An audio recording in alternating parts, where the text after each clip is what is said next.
أريوس يا اخواتي، اول حاجة صلى على رسول الله صلى الله عليه وسلم، عليه افضل الصلاة والسلام. ومعاكم كلوة، وهقدم لكم فيديوهات كتير لملخصات انمي ومانهوا، فيا رب الفيديوهات تعجبكم. وما تنسوش اللايك والسبسكرايب وتفعيل زر الجرس عشان يوصلك كل جديد يا معلم. وبدون ما اطول عليكم يلا بينا لملخص النهارده.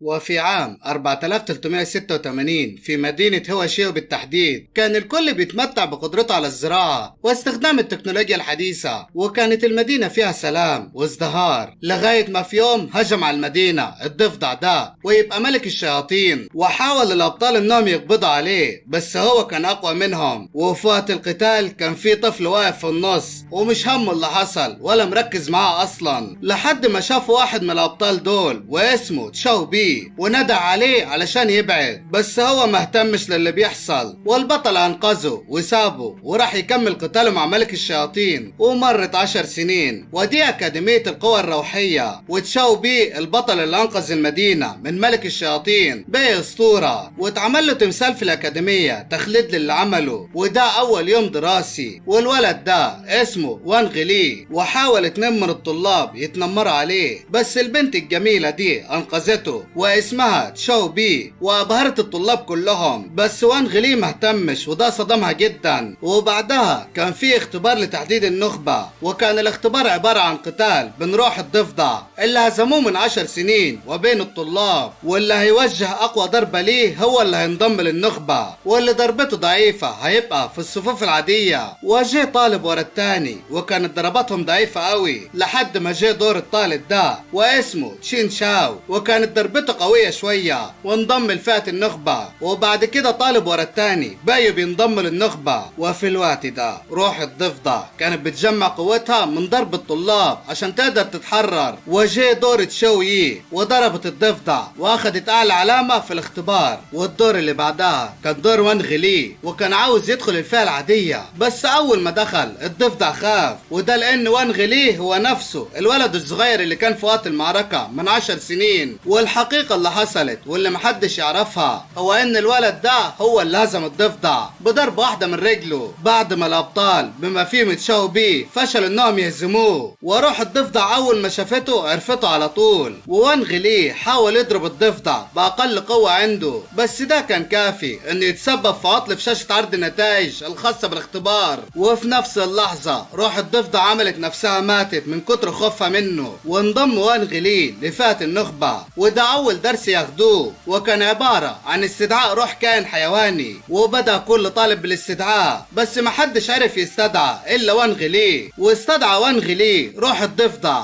اللي أول ما شافته اتخضت وقالت له أنت تاني، بس المدرسة لحقت الموقف وحولت روح الضفدع لكلب. ونرجع بالزمن لورا علشان نعرف مين وان غلي ده. وفي يوم كان في راجل في مستشفى مستني مراته تولد، وأول ما شاف الممرضة طالعة بتبكي وفي دخان طالع من اوضه العمليات افتكر ان ابنه مات، بس فجأة ليه ابنه طالع من الاوضه وماشي على رجله، والاب اغمى عليه على طول. وبعدها روحوا البيت، وكان الاب جايب هديه للطفل وهي سيف. لما شافها مرضيش ياخدها، وده لان الطفل عنده قدره يشوف المستقبل، وشاف ان لو اخدها هتحصل مشكله كبيره بين الاب والام. والطفل ده هو وان غلي، وكان كل ما بيكبر قدراته بتكبر معاه، لدرجه ان يوم عيد ميلاده عمل حريقة في البيت كله، وكان محدش بيقدر يلعب معاه لأنه كل اللي بيلمسه بيتعرض للخطر. لحد ما جه اليوم اللي الضفدع هجم فيه على مدينته، والأب والأم شافوا وان غلي وهو بيهزمه وعرفوا إن قوته كبيرة جدا، فقرر الأب إنه يعمل دراسات واختراعات علشان يقلل من قوة ابنه دي ويحجبها على الناس عشان يعيش حياة طبيعية. والأب نجح تقريبا، بس برضه ما قدرش إنه يحجب القوة بالكامل. ونرجع للحاضر بتاعنا في يوم انتخابات رئيس الصف، وكل طالب كان بيحاول انه يخلي زمايله ينتخبوه، وتشاوي ألقت تعويذة على زمايلها علشان يحبوها وينتخبوها، وبرضه خسرت. وفي الحصة التانية كان المدرس بيديلهم درس عن تعويذة الحب والتعلق، وطلب من وان غلي انه يجربها التعويذة، وللأسف التعويذة أثرت بس في تشاوي واتعلقت بوان غلي. وفي الحصة اللي بعدها طلبت منه انه يخرج معاه في ميعاد غرامي، وفي نفس الوقت ده كان في في اتنين بيحاولوا يقتلوا تشاو يي وهي ما خدتش بالها، بس وانغ لي شافهم. ولما وانغ لي بص على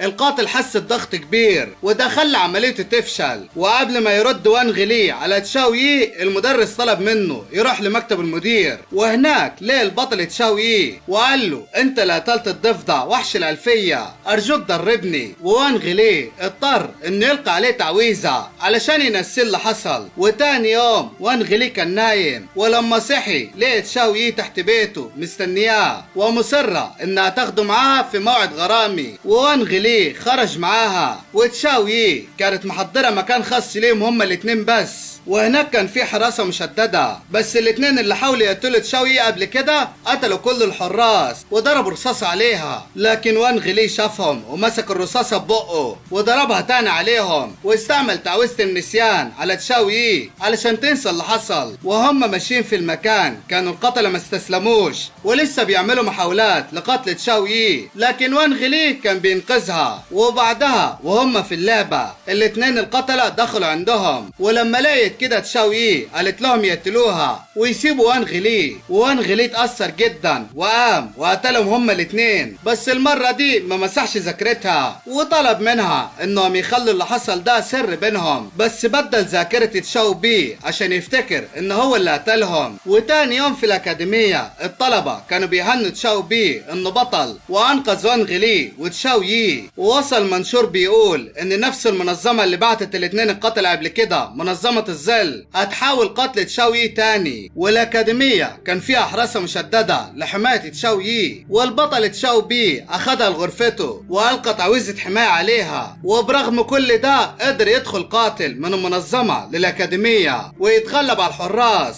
ومش بس قاتل واحد، ده كمان في واحد تاني وواحد تالت، بس كان متخفي ومحدش قدر يشوفه. وروح الضفدع اللي على شكل كلب هزمت الأول وامتصت روحه، والتاني المدرس قضى عليه. ووانغ لي هو الوحيد اللي قدر يشوف التالت وطلب منه انه يمشي لان خطته فشلت. بس القاتل التالت لما لقى وانغ لي شافه اتضايق جدا وضربه ضربة شديدة جدا لدرجة انها عملت انفجار كبير في الكون كله. بس وانغ لي قضى عليه هو كمان وبدل ذاكرة البطل تشاو بي مرة تانية علشان ينقذ الموقف وينسب الفضل كله ليه، وكأنه هو اللي هزم القاتل. وعمل نفسه انه تصف المعركة علشان اصحابه يصدقوه، وبالفعل اصحابه صدقوه وهنوا البطل تشاو بي على شجاعته وبطولته. ووانغ لي قعد 10 ايام في البيت علشان اصحابه يتأكدوا اكتر انه اتصاب، لحد ما في يوم اصحابه راحوا زاروه في البيت، وتشاو يي كانت جايباله حقنة ترجعله طاقته وتشفيه، بس هو خاف منها وقال لها انه بيه كويس، وطلبوا منه انه يقيس استهلاك قوته الروحية بالجهاز ده علشان يطمنوا عليه. وبدأ اصحابه يجربوه الاول. ونروح بقى لمجلس الملكة، والمجلس ده خاص بحساب القوة الروحية، وكان فيه اجتماع علشان يختاروا رئيس المنظمة واللي مفروض يكون عنده اكبر قوة روحية في الكون، وده بيعرفوه عن طريق الشاشة الموجودة دي. وكل واحد بدأ يحسب قوته الروحية، واللي فاز من 59 عضو هو ده، واسمه تانغ لان قوته الروحية هي الاقوى. وبعدها وانغ لي بدأ يحسب قوته، وده تسبب بانفجار في بيته لانه قوي جدا. وفجأة مجلس الملكة ظهر عنده ان الاقوى هو وانغ لي اقوى من تانغ، وكلهم استغربوا جدا لانهم اول مرة يسمعوا عن وانغ لي، وافتكر ان الجهاز اتعطل وبدأ يدوروا عن مكان العطل. وحتى اصحاب وانغ لي استغربوا من اللي حصل. وانغ لي راح لصديقه علشان يدخل على نظام المجلس، وفعلا اخترقوا جزء من النظام، بس الانذار اشتغل. واعضاء المجلس قالوا لتانغ في حد تاني اقوى منه وانه مش هيفضل رئيس المجلس وقتها. وقرر تانغ انه يحارب وانغ لي عشان يرجع الرئيس مرة تانية. ومدرسين الاكاديمية شافوا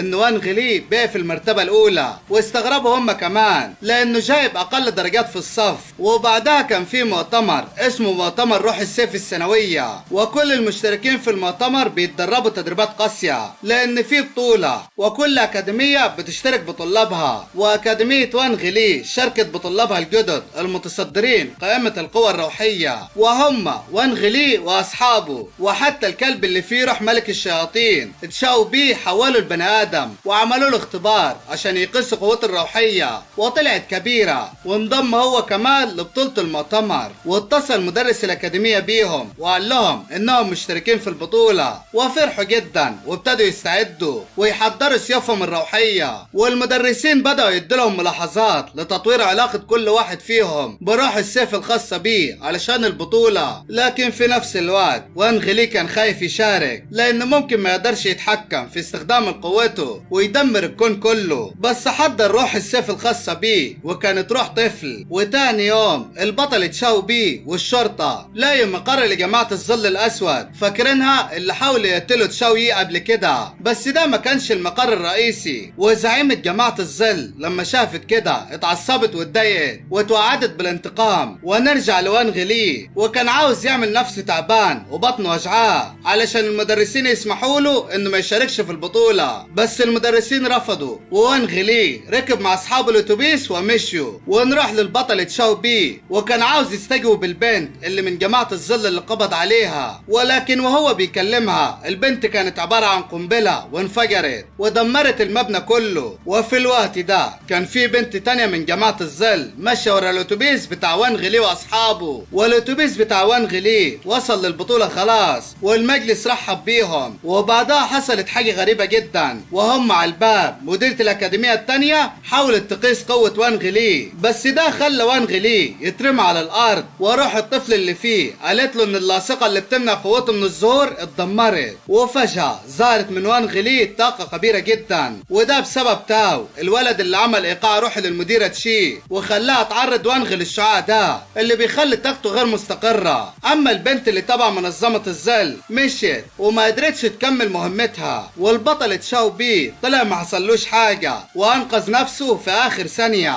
وشد اسلاك الانفجار من البنت. ونروح لوانغلي بعد ما اتصاب وجاله المسعفين واخدوه. وهم ماشيين بيه كانت تشاو يي بتتكلم مع رئيس المجلس تانغ، بس رئيس المجلس تانغ ضايقها بطريقته وهي حاولت تضربه، بس حارسة المجلس إيزابيل مسكت ايدها وتانغ ولع نار في وانغلي، بس مديرة الأكاديمية أنقذته. وتشاو يي لما شافت كده طلعت السيف الروحي بتاعها وحاولت تضربه بيه، بس الأستاذ وقفها للمرة التانية. والدكتورة جت تشوف وانغلي وما لقيتهوش لأنه مشي واتصل بوالده علشان يلحق يجيب له لاصقة حفظ الطاقة مكان اللي اتدمرت. وأصدقاء وانغلي كانوا ماشيين مع مديرة الأكاديمية 59 وكانت بتعرفهم على ألعاب البطولة وبتشرحها. وفجأة ظهرت موجة كبيرة وكان المتسبب فيها تاو الولد اللي حاول يأذي وانغلي قبل كده. ومش بس كده، ده ضايقهم وحاول يتعرف على تشاو يي ويديلها وردة، بس صديق تشاو يي تشين شاو اتعصب جدا وحاول يمنعه وتاو ضربه، بس هو قام تاني وحاول انه يضربه. وتاو حاول انه يدمر ايده بالطاقة اللي جواه، بس وانغلي دخل فجأة ورجع ايد صديقه بالطاقة اللي جواه وهدى الموقف لانه مش عاوز يدخل في اي خناقات لحد ما يصلح لاصقة القوة بتاعته. وانغلي راح يجيب حلويات وساب اصحابه يكملوا الجولة مع مديرة الأكاديمية.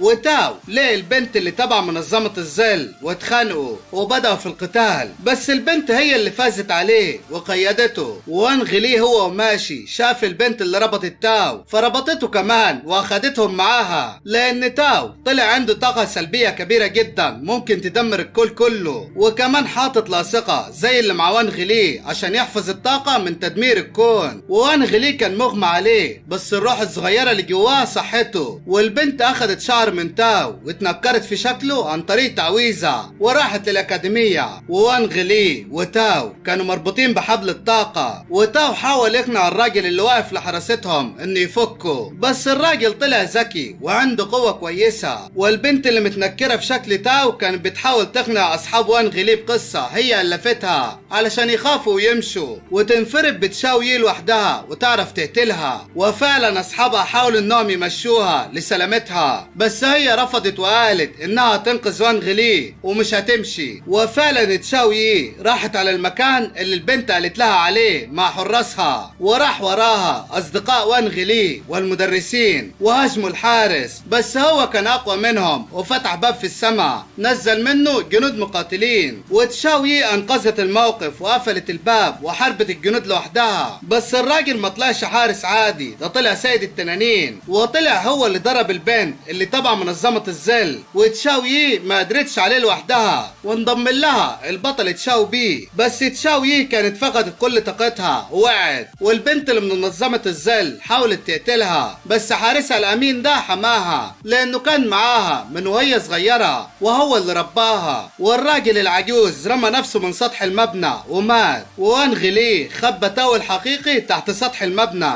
لانه خاف ان حد يستغل قوته في تدمير العالم، وساب معاه روح الطفل الصغير علشان تحميه. ورجع وانغ لي واصحابه والبنت المتنكرة في شكل تاو تاني للاكاديمية. وتاني يوم البطولة بدأت، والمفروض انهم يلعبوا الالعاب جوا البلورة السحرية دي. ووالد وانغ لي حاول انه يديله لاصقة حفظ القوة قبل ما يدخل البلورة، بس ملحقهوش. وابتدت اللعبة، وكانت متكونة من فريقين، فريق فيه وانغ لي واصحابه والفريق الثاني من اكاديمية 59. واللعبة عبارة عن انه كل فريق من الفريقين يحاول يحتل اكبر عدد من المذابح. وهنا صديق وانغ لي تشين شاو ليه مذبح وحاول يحتله، بس جت ايزابيل وسيطرت عليه وخلته يضرب في نفسه. وروح ملك الشياطين اللي على شكل كلب اتقاتل مع البنت اللي متنكرة في شكل تاو. ووانغ لي كان هيواجه اللاعب الثالث، بس صاحبه اتدخل واتقاتل معاه هو.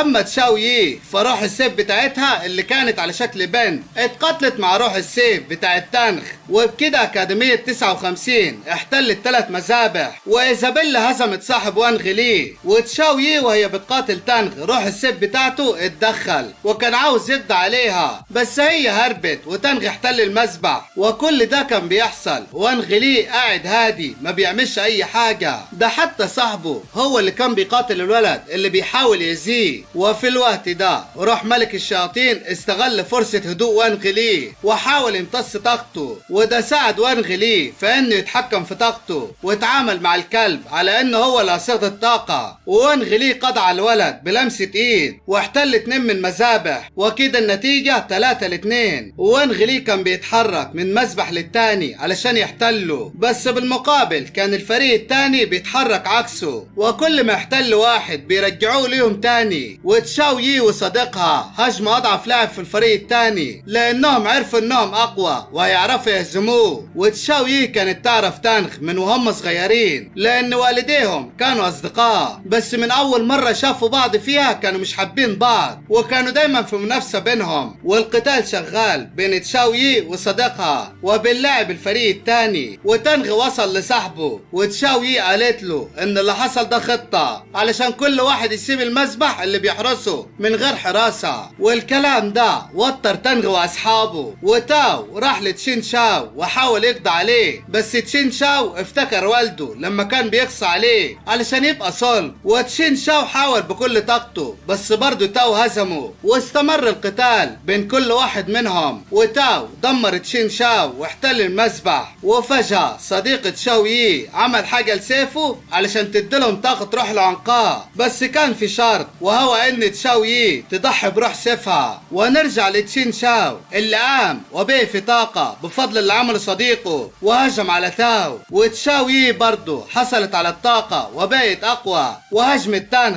وقضت عليه. وبكده الاكاديمية 60 سيطرت على كل المذابح، وده خلى البنت اللي على شكل تاو تتعصب وتشيل التنكر وتظهر على حقيقتها. وايزابيلا حاولت تنقذ فريقها، بس روح ملك الشياطين هجمتها. وفلاش باك لوانغ لي لما كان صغير كان والده بيخاف عليه جدا وكان معيشه في عزلة عن الناس والعالم، لحد ما وانغ لي شاف تشاو يي واصحابه وابتدى قلبه يدق ويحس، وحتى هو ما كانش واخد باله. ووانغ لي وهو على المذبح وبيحط السيف افتكر كل ذكرياته مع اصحابه وتشاو يي وحس بتوتر وما قدرش يحط السيف في المذبح. بس تشاو يي هدته وحطت هي السيف. وتشين شاو صاحبه لقاه مصاب اصابات خطيرة وفضل يبكي ويستغيث بان حد ينقذه. والبنت اللي تبع منظمة الظل جت فجأة وضربت تشاو يي من ظهرها، وروح تشاو يي طلعت وانغ لي هجم عليها وبدأ يتقاتل معاها. وانغ لي كان غاضب ومتعصب جدا، وروح ملك الشياطين جمد الواد لانه خاف انه يدمر العالم بغضبه، بس الحيلة دي غلي ما نفعتش معاه برضه، وان غلي كان هيقتل البنت خلاص لان قوته كبيرة جدا، وهو بيضربها الضربة الاخيرة قالت له انه زيها وانه ما يختلفش عنها في حاجة،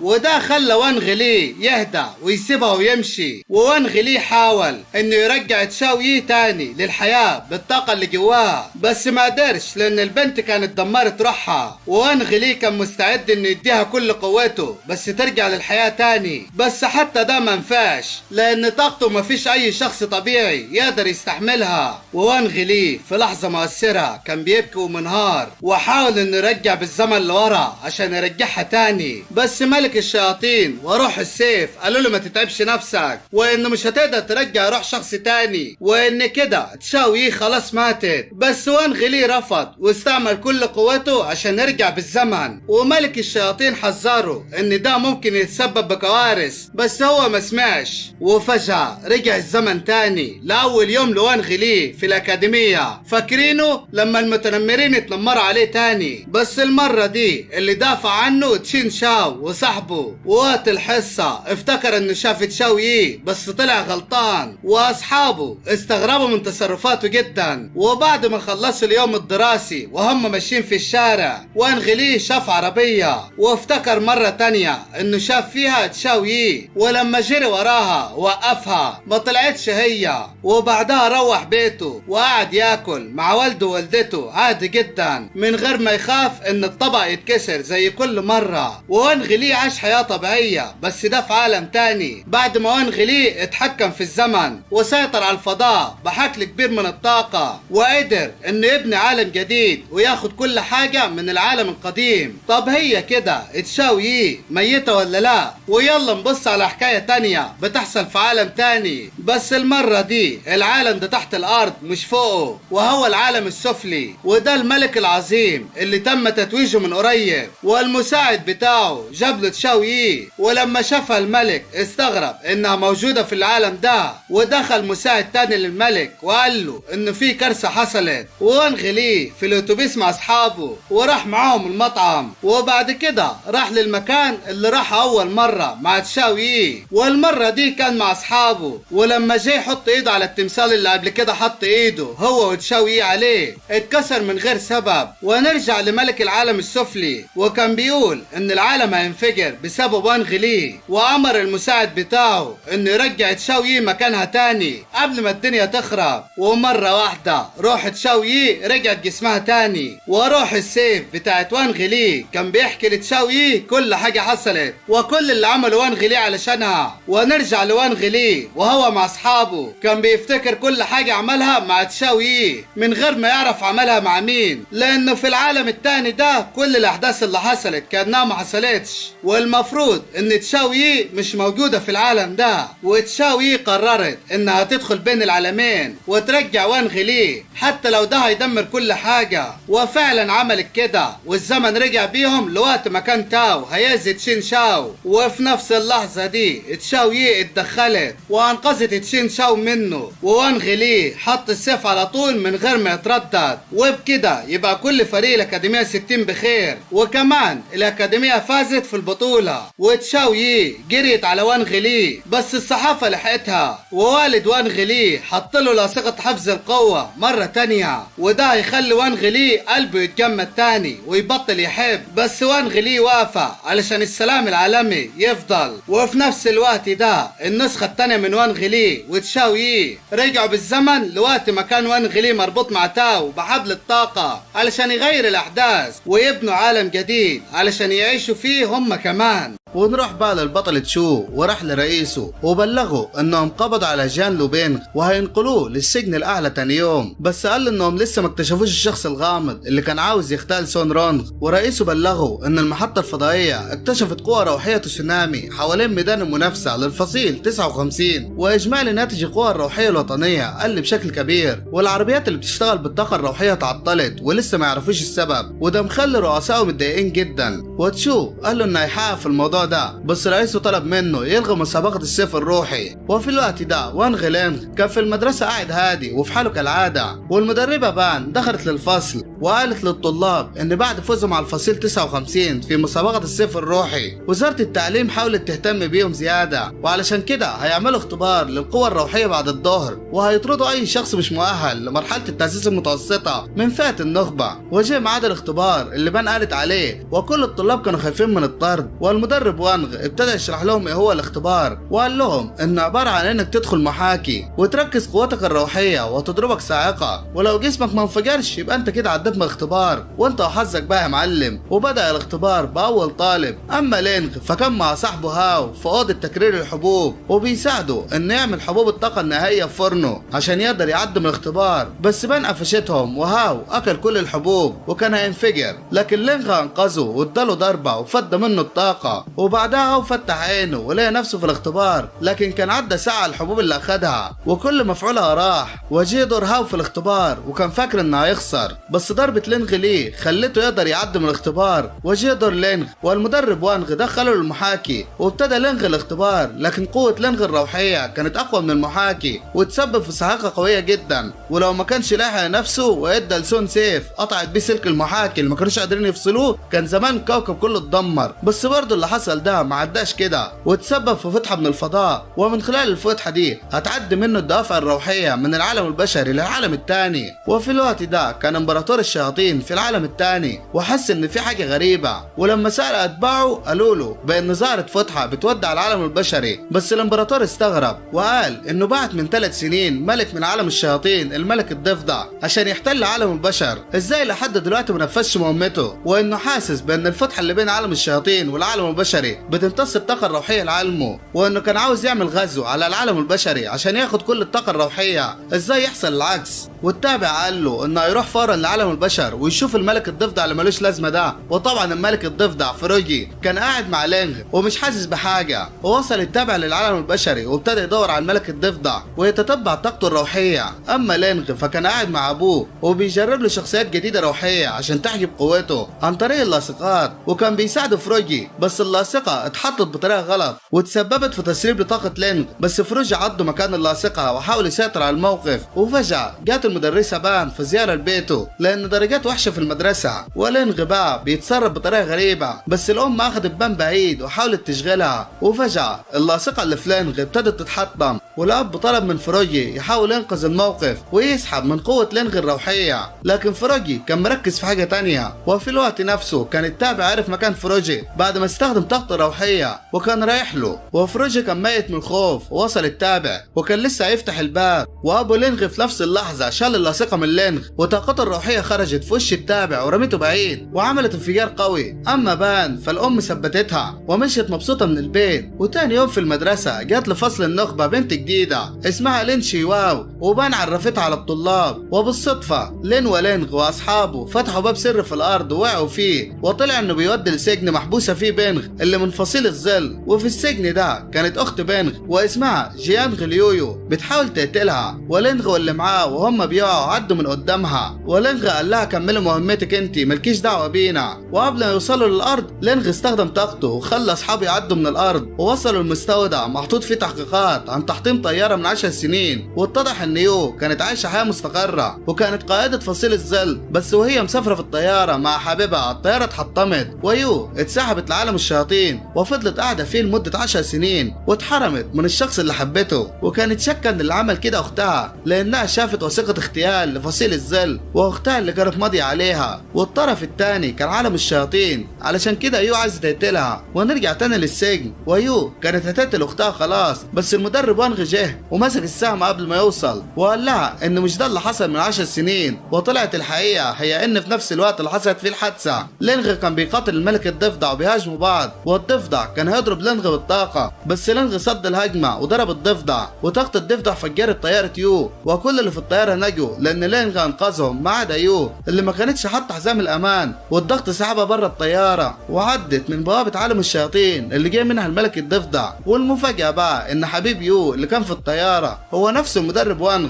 وبعد ما قال لها اللي حصل وهو يبقى مين مشي هما الاتنين، وراح وانغ يفرجها على النجوم، والحب ولع في الدره يا معلم بقى وكده. فالمهم تاني يوم المدرب وانغ قال للطلاب انهم يروحوا يعملوا صيانه لسيوفهم الروحيه، ولينغ راح مع اصحابه لورشه عشان يعيدوا صيانه سيوفهم. اما هو فبعت سيفه لحديقه الصيانه، وبعد ما وصلوا لقوا زميلتهم لين بتشتغل في المحل وكانوا بيتكلموا معاها، وعرفوا منها انها ما عندهاش سيف روحي. وفجاه جه واحد رخم اسمه تينغ، ولما لقي لينغ واقف مع اصحابه عند لين اتغاظ وبقى يكلم لين بطريقه وحشه وادالها سيوف كتير، وقال لها انه عاوزها تعيد صيانتهم. ولين قالت له ان السيوف دي هتخلص في 3 ايام، بس هو اصر انها تخلصهم في نفس اليوم. وسون حاولت انها توقفه، بس تينغ كان مصمم يعمل مشاكل، ولان لين طيبه وافقت على طلبه. ولينغ واصحابه قرروا انهم يعملوا سيف روح اللين من حاجات قديمه كانت موجوده في قسم المساعده الذاتيه، وفضلوا موجودين طول الليل يعملوا في السيف ويقروا في الكتب على الطريقه لحد ما خلصوه. وفي اليوم الثاني قدموه لين وهي كانت مبسوطه بيه جدا، لكن هادم الفرحه تينغ جه وقال لين انه عاوز يجرب سيفه، لان نظام المحل بيقول ان اي حد عمل صيانه لسيفه يقدر يجرب السيف ده على اللي شغالين فيه. انا مش عارف ايه النظام ده بصراحه. فالمهم سون طبعا حاولت تمنع تينغ لانها كانت خايفه على لين، بس تينغ طلع ابن صاحب المحل والمدير ما يقدرش يقول له لا، ودخلوا تينغ ولين لمكان الاختبار. اما لينغ واصحابه فكانوا بيتفرجوا من بره، وتينغ طلع سيفه وابتدى يضرب الحاجات اللي بتترمى عليه، وبعد ما خلص هاجم على لين، ولين كانت ماسكه سيفها وهي مرعوبه. واول ما تينغ وصل عندها وسيفه لمس سيفها فجاه ظهر من سيف لين قوه غريبه، وابتدى السيف يمتص القوه الروحيه لتينغ، وتينغ كان ثابت مكانه مش عارف يعمل اي حاجه. وفجاه جه سيف لينغ من حديقه الصيانه وكسر سيف تينغ، وقف اللي بيحصل، وكلهم جريوا على لين وفرحوا انها بخير. وبعدها جه يوم عيد لم شمل الخريف، وفي اليوم ده كل شخص بيدي كيس بتمنيات لشخص تاني بيحبه على اساس انه بيتمنى له امنيات كويسه. بس المدرب وانغ كان رافض انه ده يحصل في المدرسه، وقفش بنت بتدي كيس الامنيات لولد واخده منها. وسون كانت بتفكر ازاي تدي كيس امنياتها لينغ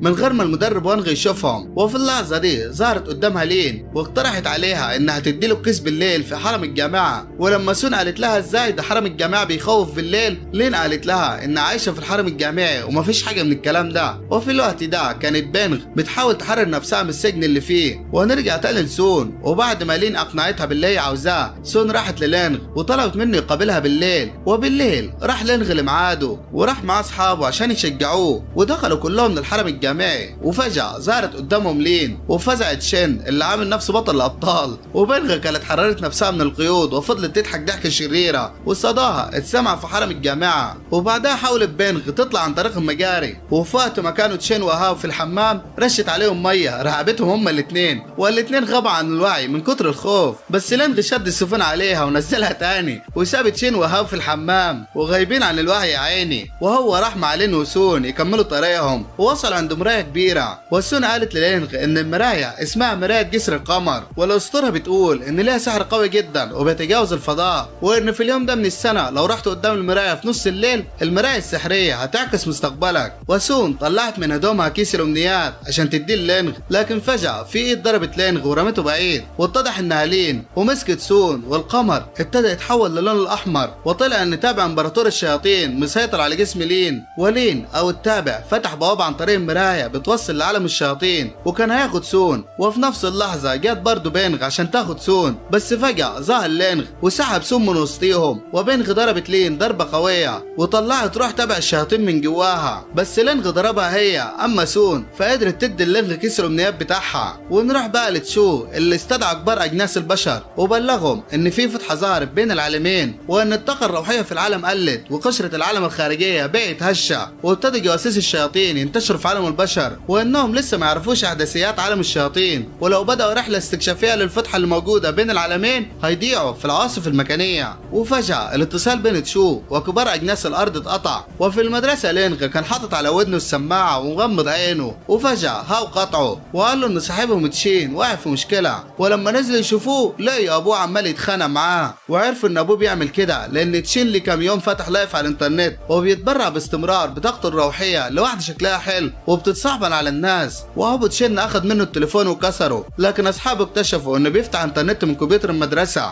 ولما دخلوا عليه لقيوه مبقاش في صحه وطاقته الروحيه قربت تخلص، وهو لسه مستمر وبيبعت طاقته الروحيه للبنت الحلوه، والبنت بتطلب منه زياده كالعادة، ولينغ واصحابه حاولوا يوقفوه بس مفيش فايدة وقالوا لابوه، ولما جه حاول يوقفه لكن برضه ما قدرش. وتشين دخل عن طريق الكمبيوتر لموقع البنت دي بس دخل بروحه، ما هو عالم سحر وكده. فالمهم البنت ما طلعتش بنت وطلعت كائن كده شكله غريب وبيستغل الناس وبيجمع طاقتهم الروحية في حاويات. ولما تشين وصل الوحش ده كان هياخد روحه، لكن لينغ كالعادة انقذه ورجع روحه لجسمه تاني. وبعدها تشو قبض على كل الحاويات اللي متجمع فيها الطاقة الروحية، بس اللي عملوا كده ما اتمسكوش. وقال عن طريق التلفزيون ان المفروض الناس يبقى عندهم وعي ويبعدوا عن عمليات الاحتيال. وبعدها عائلة سون وقعت في مشكلة بسبب انخفاض مستوى الطاقة الروحية اللي في العالم، وشركة ابوها اللي بتعتمد على الاعشاب الخالدة فلست، ومبقاش عند عائلة سون الا الجبل السحري جبل زهرة الفاكهة اللي ورثوه من اجدادهم. بس برضه الجبل السحري كانت قوته الروحية بتنقص من غير ما هم يعرفوا السبب، ورجعوا عائلة سون يعيشوا في جبل زهرة الفاكهة حياة بدائية. ولينغ واصحابه راح يزوروا سون فيه ويطمنوا عليها. وفي الوقت ده عائلة تانغ كانت مبسوطة من اللي حصل لعائلة سون جدا، لان العيلتين بينهم عداوة قديمة. بس عم تانغ ريتشمان ما كانش مكفي اللي حصل وكان عاوز يقضي على عائلة سون كلها. اما لينغ فهو راجع من عند سون مع اصحابه لقى اخبار بتتكلم عن حفلة هتكون في جبل زهرة الفاكهة وهيتم فيها عمل توقيع بالدم بين سون وتانغ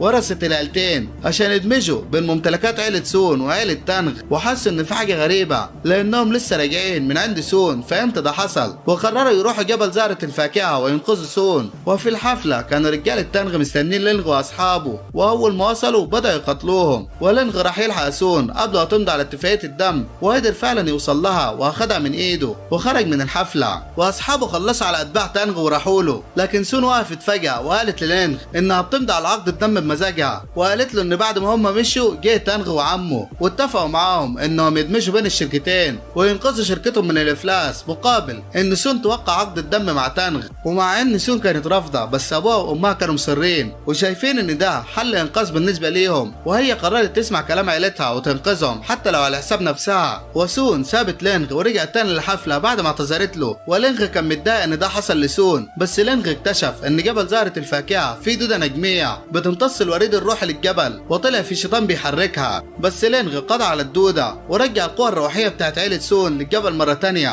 وقبل ما سون توقع العقد ابتدت اسهم عيلتها ترتفع واسهم عيلة تانغ تنزل. وفي اللحظة دي وصلت شو وقال لعيلة تانغ انهم اتواطئوا مع عالم الشياطين عشان يقضوا على عيلة سون، وان فرقة السبع نجوم جمدت راس المال اللي عليه الشبهة ومطلوب القبض عليهم للتحقيق. وندخل في مغامرة جديدة للينغ وسون، وكانت في برنامج مسابقات اتعمل جديد وكل اللي بيشاركوا فيه المفروض انهم يحاولوا يبينوا الفن والجمال اللي في سيوفهم. والحكام في البرنامج ده كانت شو وانتوا عارفينه، ومدرس فاروق عنده خبرة عالية من الفصيل 59 واسمه المدرب شي. واخر اتنين هم فريق رقصة السيف المعروف. وبعد ما المذيعين قدموا البرنامج سون اللي كانت اول مشاركة قدمت عن نفسها وابتدت تستعرض وتعمل مهارات سيف اسلاف الشمس رقصة المحيط. والحكام وبقية الحضور كانوا بيتفرجوا بس مش لوحدهم، لان كان في شيطان متابع البرنامج وبيتفرج على استعراض سون، واستغل الاستعراض وتحكم في سيوف سون ورماهم على لجنة التحكيم وعليها. ولجنة التحكيم عانت استعراضها وافتكروا ان سون مش قادرة تتحكم في سيوفها. وتاني استعراض كان لتشين وهاو، لكن الشيطان بوظ لهم استعراضهم برضه، وده علشان عدد المشاهدات تكتر من الكوارث اللي بتحصل. والشيطان يقدر يجمع طاقات روحية كبيرة من اعداد المتفرجين. ولما جه دور لين المتفرجين كانوا مبهورين بجمالها وابتدت تقدم استعراض حلو جدا والمشاهدات كانت بتزيد، لكن الشيطان بوظه وخلى لين تفقد قوتها وكانت تتحرق بالنيران اللي عملتها بسيفها. بس سون اتدخلت وانقذتها في اللحظة الأخيرة. وفجأة ظهر الشيطان بعد ما وصل عدد المشاهدات للمليار وجمع مليار طاقة روحية وبدأ يسيطر على الناس اللي بتتفرج في العالم كله. بس لين ظهر وسون حاولت تتحكم في الناس بقوتها، والتلفزيون الصغير اللي كان بيذاع البرنامج ضرب الشيطان. وفي اللحظة دي الناس بدأت تتحرك من مكانها، وسون كانت بتحاول تلغي قوة التحكم بتاعتها، لكن الروح الشيطانية كان سيطر على حواسهم وخلاهم عرايس شريرة متحركة وابتدوا ينتشروا في المكان ويطاردوا لينغ واصحابه. ولينغ اخذ اصحابه وطلع بيهم على سطح عمارة، لكن العرايس البشرية اتجمعوا وعملوا سلم بشري. وتشين اللي اتضح انه تسيطر عليه هو كمان نط على العرايس البشرية وطلع على سطح العمارة وقال لسون انه بيحبها، بس سون قالت له انها ما بتحبوش. وفجأة تشين رجع لطبيعته. ولينغ فهم ان تأثير الصراخ المطلق بيتلغي لما القلب بيتأذي. وسون قالت بصوت عالي للعرايس البشرية انها مش بتحبهم، والخطة نجحت والتأثير فعلا اتلغى وجزء كبير منهم رجع لطبيعتهم. بس في نفس الوقت ظهرت بينغ وقالت لهم انها خرجت من السجن وسيطرت على برج الخلية، ولو هم عايزين يرجعوا يرجعوه يبقى ينفذوا طلباتها. بس فجأة ظهر فوق منها نيزك واقع عليها وفجرها بالبرج، ودي كانت مشكلة بالنسبة للينغ واصحابه لان برج الخلية ده عليه شبكة اتصالات قوية، وبكده مبقاش قدامهم غير انهم يروحوا محطة فضاء عشان يقدروا يعملوا بس يلغوا بيه تأثير الصلاح المطلق على الناس كلها. ولينغ وسون ولين وتشين طاروا بقوة لينغ لمكان القطر الفضائي، وهناك لقوا عرايس بشرية كتيرة. ولين وتشين قرروا يواجهوهم، ولينغ راح مع سون لمحطة الفضاء، وابتدت سون تعمل بث مباشر على كل الشاشات والتليفونات، وقالت انها اسفة لانها مش محتاجة الا حب واحد بس.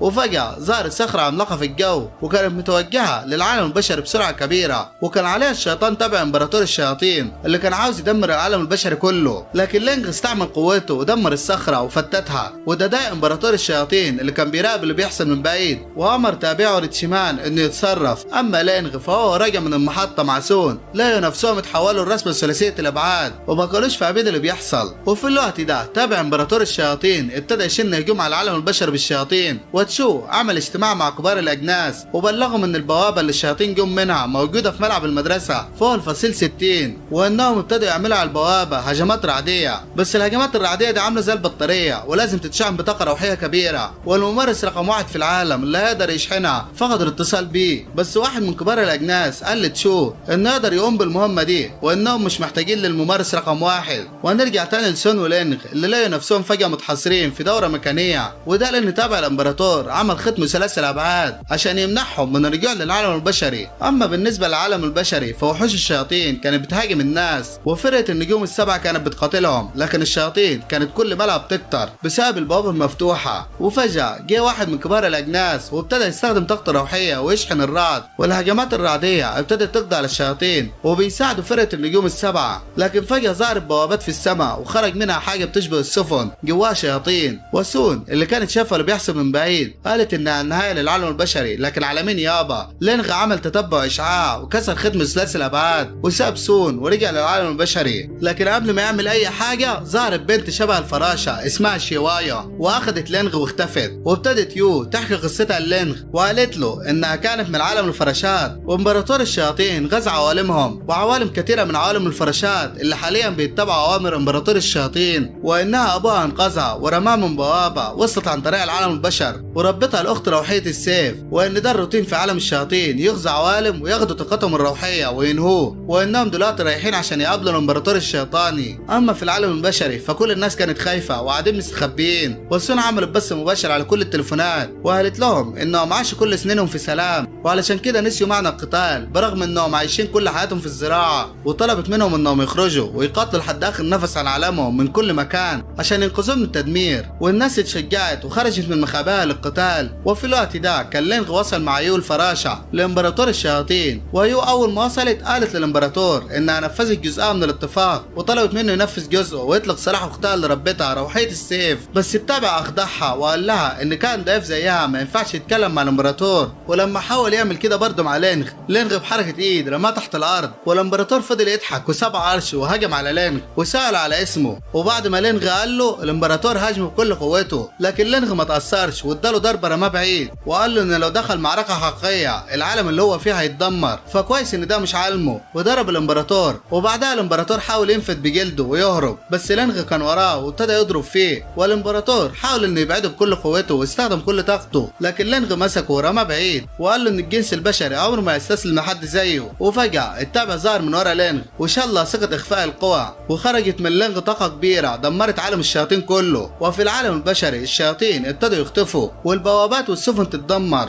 والناس بدأت تحتفل بالنصر، والدنيا مطرت مطر روحي في قوة روحية. اما لينغ فرجع للعالم البشري ورجع مع يو واختها، ولينغ طلب من يو تتصل من تليفونه بابوه بسرعة وتطلب منه يجيب شخصية روحية جديدة قبل ما يتدمر العالم البشري. وبعدها رجعت الحياة طبيعية مرة تانية وابتدوا يعمروا في الارض من بعد اللي سببته الحرب، وكل الممارسين رجعوا لموقعهم تاني. وكالعادة قالوا اللي انقذ العالم هو الممارس الاول اللي محدش يعرف شكله. بعد ما وانغ لينغ احبط محاولة الشياطين في غزو هواشو ورجع تاني يعيش حياة هادية، عاش طول حياته يحلم بيحلم بيها، بس لان الفاري فاري فكان لسه في شياطين بيجوا عالم البشر لان عالمهم اتدمر. وواحد منهم ظهر وقت ما كان وانغ لانغ بياكل، وكان هيدوس على وانغ برجله، ووانغ كان هيهاجمه، بس فجأة ظهرت طيارة وضربت الشيطان وخلصت عليه. وتاني يوم في المدرسة جات لين وقابلت اصحاب وانغ وسألها غو هاو لو ملاحظة حاجة غريبة في حزبهم، بس لين قالت ان الامور زي ما هي ومفيش اختلاف. وغو هاو قال لها ما هي دي المشكلة، المفروض ان حزبنا اتهدم على ايد الشياطين من فترة قريبة، واتضح ان وانغ خلى الضفدع يصلح حزبهم بالكامل بقوته الجبارة. ونرجع تاني للمدرسة، وفي اللحظة دي ظهرت سون رونغ وكانت داخلة للمدرسة بالطريقة المعتادة غنية بقى وكده، بس فجأة ظهرت طيارة ونزلت في نص المدرسة وطلعت منها بنت اسمها يوشيكو كيمويا، وتبقى بنت عيلة كيوميا طاردين الأرواح. وبصت لسون بقرف، بس سون ولا عبرتها وعدت من جنبها. وفي الفصل سون كانت قاعدة مع أصحابها، وفجأة دخلت عليها يوشيكو وتحدتها في قتال، وقالت لها إنها لو فازت هتاخد مكانها وهتبقى هي البنت اللي في المرتبة الأولى في الحزب 60، لأنهم هما الاتنين أغنياء زي بعض، والمدرسة مش محتاجة البنتين في المرتبة الأولى. بس فجأة المدرسة بان دخلت وقالت ليوشيكو انت ليه جيتي هنا؟ انت في الفصل العادي اللي جنب الفصل ده. وبعدها مساعد يوشيكو فضل يعتزلها ويضرب راسه في الأرض لأنه سجلها في الفصل الغلط. ويوشيكو قالت إنها تحكم هواشو لأنها بقت ضعيفة بعد ما الشياطين انتشروا فيها، وإن الوقت جه عشان عيلة كيوميا تتخلص من هواشو، بس الأول محتاجة تحكم الحزب 60 وتسيطر عليه عن طريق إنها تبقى البنت الأولى. والمساعد فضل يعتزلها ويقول لها إنه هيصلح غلطته، بس يوشيكو رمت عصايتها اللي طلع منها علم كبير، والعصاية سحبت المساعد جواها. وبعدها شافت سون ووانغ لانغ وهم ماشيين مع بعض، وراحت لهم وعرضت على وانغ لانغ اكل، وسون قالت لها شكرا مش احنا اللي نيجي بالاكل. بس قبل ما تكمل الجمله لقيت وانغ لانغ وصل عند يوشيكو، وحاولت سون ترجعه لعقله، بس وانغ لانغ كان جعان ومش بيفكر الا ببطنه. وفي اللحظه دي سون اتضايقت وقررت تقبل تحدي يوشيكو وتقاتلها، بس يوشيكو قالت لها انهم يعملوا التحدي ده في حاجه تانية غير القتال، علشان دي منافسه على لقب الفتاة الأولى، والمفروض إن الفتاة الأولى تبقى موهوبة في كل حاجة. وسون سألتها عن المنافسة اللي عايزة تعملها، ويوشيكو قالت لها الطبخ.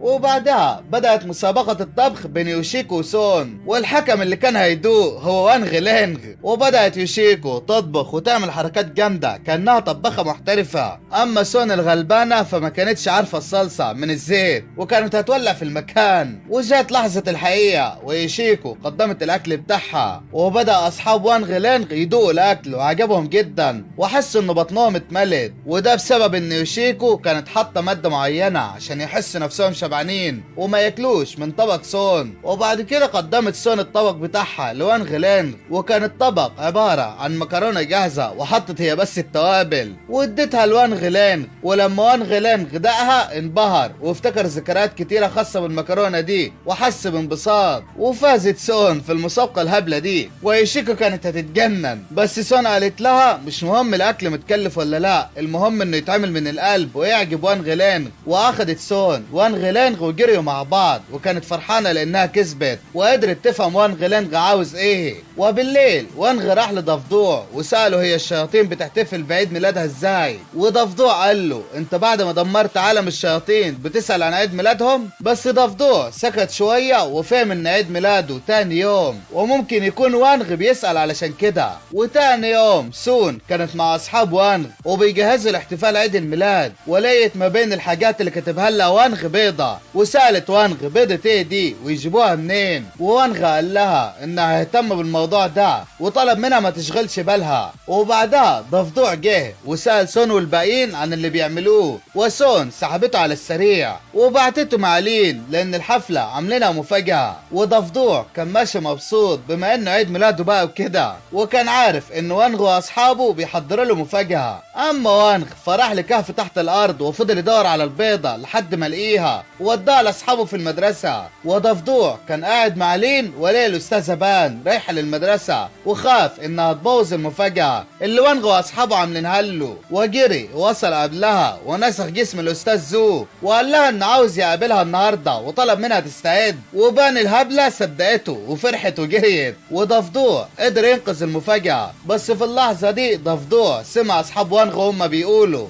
انهم حطوا البيضه تستوي على نار هاديه، وضفدع افتكر كلام امه لما قالت له ان البيضه لو استوت على درجه حراره عاليه بتبقى تورته جميله، بس لو حصل كده هتحصل كوارث. وجري ضفدع عشان يلحقهم. وفي الوقت ده اصحاب وانغ كانوا اخدوا البيضه لمكان الحفله في الفصل، وفجاه البيضه فاست وطلعت منها كيكه صغيره بس كانت بتتكلم، وابتدت الكيكه تنط على اصحاب وانغ وحراس سون ولزقت في وشهم وبدات تتحكم فيهم. ولما وانغ رجع لقي سون والباقيين بيتحركوا بطريقه غريبه، وواحده من الكيك حاولت تلزق في وانغ لكن وانغ ضربها ورماها في الارض وداس عليها برجله. وانغ بدا يحرر اصحابه من سيطره الكيكه الصغيره دي، وقدر فعلا يعمل كده. بس لحد ما ضفدع وصل للحفل عشان يحذرهم لقى كل حاجه باظت، واتضايق ضفدع واستخدم جزء من جوهر حياته عشان يغير اللي حصل. وبعدها ضفدع رجع تاني مع لين وكانوا رايحين للحفله، وبعد ما استعد وحضر نفسه وسرح شعره دخل للفصل. وانغ واصحابه قالوا لهم فجأة وكانت كل حاجه زي ما هي ما باظتش، بس اتضح ان الحفله دي اصلا كانت للين مش لضفدع. وكانت لين مبسوطه ان اصحابها عرفوا عيد ميلادها وقرروا يحتفلوا بيها، وضفدع كان واقف مصدوم ومش عارف يتحرك. عنده حق بصراحه يا جدعان. اما المدرسه بان فراحت تستنى الاستاذ وو في المكان اللي اتفقوا عليه، بس طبعا زو ما ظهرش، ولما اتصلت بيه قال لها انه بره البلد، وبان استغربت الغلبانه. وتاني يوم وانغ واصحابه كانوا في الجبل اللي ورا بيت غو هاو بيتمشوا وبيدوروا على اعشاب الخلده، وفجاه ظهر قدامهم وحش روحي ضخم وبدا يطاردهم، بس ضفدع اتعلق في فخ الغلبان. ولما الوحش قرب منه فجاه ظهر وحش روحي تاني وهجمه ودخله جوه حاويه، وبعدها ظهر تانغ واخد الحاويه وورى الوانغ واصحابه اعلان ليوشيكو بتقول فيه ان اي حد يقدر يبقى سيد الوحوش، وقال لهم ان في تطبيق تبع عيله يوشيكو بيساعد انك تلاقي الوحوش الروحيه البريه القريبه منكم. ولما الوحش بتاعه فورما بيلاقي اي وحش روحي تاني بيفقد الوعي وبيحطه في الحاويه دي، وبعدها الوحش بيبقى حيوانه الاليف، وعرض عليهم يصطادوا الوحوش الروحيه معاه ويبقوا تابعين ليه، بس ده لو ترجيه شويه. وغو هاو زعق فيه وقال له احنا مش عايزين نصطاد معاك حاجه، واخد اصحابه ومشي. وفي الطريق غو هاو كان متضايق جدا وقال لاصحابه ان عيلته عندها محل لبيع الوحوش الروحيه الاليفه، وفي زباين بتقبض على الوحوش الروحيه كنزوه مش اكتر، ولما بيملوا منهم بيرموا الوحوش في الشارع. وهو شاف الموضوع ده اكتر من مره، وبالصدفه لقى ارنب مربوط في فخ على الشجره، بس غو هاو حرره وقطع الحبل. وفجاه ضفدع شم ريحه غريبه، ولما مشي وراها لقيه وحيد قرن مجروح في رجله وبينزف، واخدوه وجريوا بيه لمحل اهل غو هاو، وحاول غو هاو يعالجه، لكن وحيد القرن بدا ينزف بزياده. وانغ ادى لوحيد القرن اكل، وفجاه وحيد القرن بقى كويس والنزيف واقف. وغو هاو حط وحيد القرن في ميه فيها اعشاب علشان يتحسن. وفي اللحظه دي مساعده تنغ شافتهم وبلغت تنغ عنهم، اما وحيد القرن فبقى كويس وكان بيتحرك بشكل احسن. وغو هاو قرر يسمي وحيد القرن ده فضي. وفي الوقت ده دخل تنغ ومعاه المساعده بتاعته، وغو هاو قال لهم لو مش حابين تشتروا يبقى تمشوا. بس مساعده تنغ قالت ان البند 106 من مرسوم الوحوش الروحيه بيقول ان لما بيصطاد اكتر من شخص الوحش البري نفسه فاول واحد يجرحه في جسمه هو اللي ياخد ملكيته. وتنغ قال لهم سلموني يلا الوحش الروحي، بس غو هاو قال له طالما عاوز تخلي الامور بالطريقه دي فانا بتحداك في مبارزه الوحوش الروحيه، وباين من اسمها انها مبارزه بتتم بين وحشين روحيين علشان مالكين الوحوش يحلوا خلافاتهم. ووقف غو هاو قدام تنغ، وتنغ طلب وحشه فورما،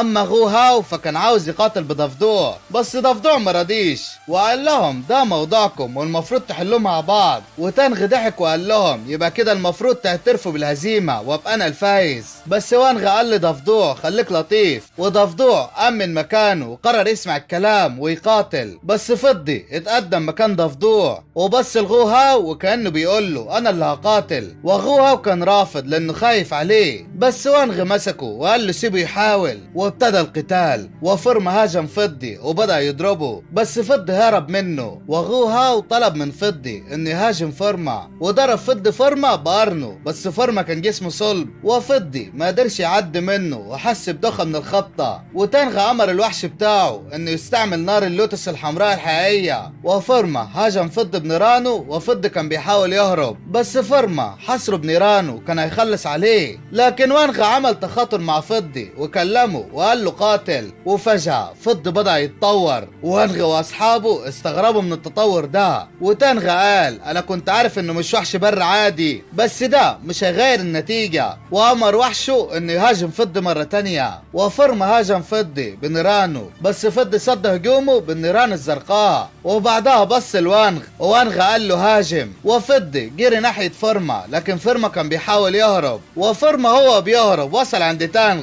وفضي ضربهم هما الاتنين وطيرهم، وانغ واصحابه كانوا هيطيروا من الفرحة، وتانغ اتعلق في شجرة وكان بيحاول يوصل لسيفه عشان يحرر نفسه ويمشي، بس الارنب اللي قبل كده تانغ مسكه ليه تانغ واخد سيفه، وكمان كان جايب ابوه معاه عشان يلعب في وش تانغ شوية، وتاني يوم يوشيكو كانت في طيارتها والمساعد بتاعها قال لها ان صياد الوحوش انطلاق اللي انت بتمثليها اتحملت اكتر من 10 ملايين تحميل، والاعلانات بتتعرض في كل انحاء سنغهاي، واكيد هي دلوقتي بقت الفتاة الاولى في حزب 60 وفي سنغهاي كلها، والمساعد التاني قال لها بصي حتى طلاب حزب 60 واقفين قدام المدرسة عشان يستقبلوكي، ويوشيكو ضحكة غرور كده وقالت لما نشوف هتعملي ايه يا سون عشان تواجهيني، وبعد ما الطيارة نزلت قدام المدرسة يوشيكو نزلت بقى فرحانة بنفسها وقالت انا جيت يا معجبين اهو، وفجأة لقيت ان التلاميذ كلها واقفة ومركزة مع فضي الوحش الروحي، وبصت على التابلت ولقيت ان الوحشين فضي وضفدوع واخدين اصوات اعلى منها من طلاب حزب 60، بس لما ركزت مع فضي حست من ناحيته بحاجة غريبة، وبعدها ضفدوع لقى فضي واقف لوحده واتسحب ناحيته وهو بيقول ان محدش يعرف اهمية دم وحيد القرن غيره وانه كنز واللي بيشرب من دمه يبقى خالد، وفجأة ضفدوع لقى عصاية نازلة على راسه، وانغ قال له انت هنا بتعمل ايه، وضفدوع قال له انا كنت باخد بالي من فضي لحسن الاشرار يحاولوا يسرقوه تاني، بس وانغ عرف انه بيحور وعمل دايرة حماية على فضي، وبعدها يوشيكو كانت بتتسحب عشان توصل لفضي بس انفجرت في دايرة الحماية، واصحاب وانغ في الاستراحة كانوا قاعدين مع فضي وبيلعبوا معاه وكانوا فرحانين بيه جدا، واستاذهم لما لقاهم قاعدين كده سألهم عن السبب وشاف فضي، وكل الطلاب اتخضوا وافتكروا الاستاذ هيطرد فضي من المدرسة، بس الاستاذ ما عملش حاجة وقعد يلعب مع فضي معاهم، وبعدها فضي كان بياكل وحد رماله اكل شكله غريب وفضي اكله، ووقت ما كان وانغ واصحابه في الفصل لقوا فضي اتطور وبقى ضخم جدا، ونزلوا كلهم مع المدرس بتاعهم يشوفوه، بس بدأوا التلاميذ يخافوا من فضي بسبب حجمه الضخم وطلبوا من الاستاذ يخرجوا، والاستاذ قال لهم ان فضي وحش روح قديم وانه بقى منقرض دلوقتي وايا تكن المشاكل اللي بيعملها فلازم يتعاملوا معاها كويس، واخوه هاو اعتذر لاصحابه وقال لهم انه هيعوضهم عن اي خسائر بسبب فضي، بس بعدها فضي عمل حمام على الاستاذ واضطر وانغ واصحابه يودوا فضي للصاله الرياضيه لحد ما يقلل من وزنه ويرجع لطبيعته، ورفضوا يسيبوا له اي اكل، لكن فجاه يوشيكو ظهرت قدام فضي وكان في ايدها حجر التطور اللي عاوزه تمتص بيه فضي، بس فضي كان جعان واكل حجر التطور بتاع يوشيكو، وحاولت يوشيكو والمساعدين يخرجوا الحجر من فضي بس من غير فايده، وفجاه عين فضي اتحولت وبقى شكلها غريب، وقت ما كان وانغ واخوه هاو رايحين للصاله عشان يطمنوا على فضي لاقي فضي اتطور وبقى وحش ضخم جدا ودمر صاله الالعاب اللي فيها، وبعدها راح المدينه والاخبار بدات تتكلم عن الوحش اللي هاجم المدينه، والفرقه السباعيه النجوم ظهرت وكانت هتهاجم فضي، واخوه هان وقف يدافع عن فضي وقال للفرقه ان فضي مش بيأذي حد، بس فجاه فضي اكله وحاول ياكل اعضاء فرقه النجوم، وكان وانغ واقف من بعيد بيراقب اللي بيحصل، وضفدوع ساله ناوي يعمل ايه، وما كانش في حل قدام وانغ غير انه يحرر قوه ضفدوع ويسيبه يقاتل فضي، ورجع ضفدوع لهيئه ملك الشياطين، وانغ وانغ فوقيه،